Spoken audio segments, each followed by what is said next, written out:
Opponents of the 30-meter telescope are upset that an ahu they helped build in June has been taken down by the Office of Mauna Kea Management. Breaking news, some sad news for you guys this morning. If you don't recognize where we're standing right now, it's probably because the ahu that was constructed here by Kanaka Maoli back in June, that have already had countless ceremonies performed and offerings, has been removed. We've been informed by the rangers that Office of Mauna Kea Management is in charge of this type of activity, of the removal of structures located in this area.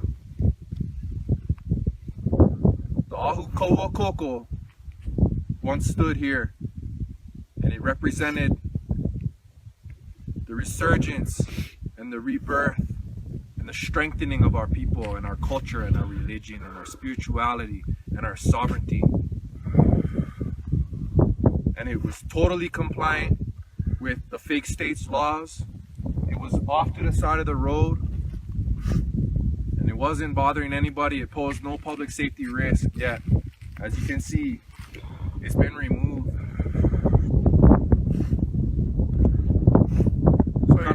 So I usually come up here every second Sunday and usually clean the ahu.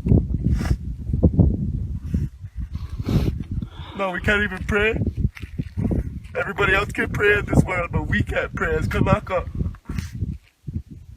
That's not right, man. This is wrong, and whoever did this is going to answer for this.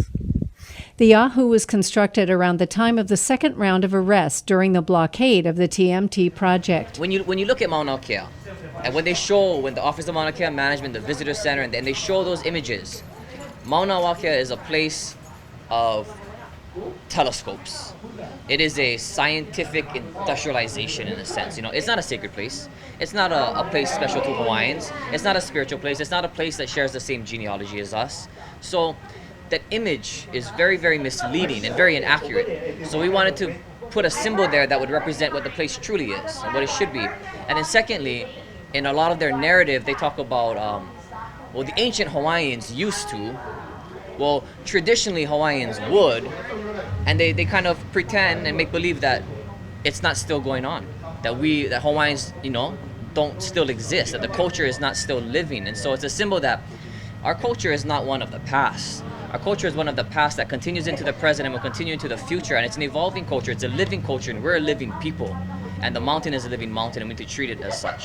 Prior to the building of the ahu, Office of Mauna Kea Management officials had been specific about how permitted structures are handled on the mountain. For my common ground, I wanted to talk about the cultural sites on Mauna Kea.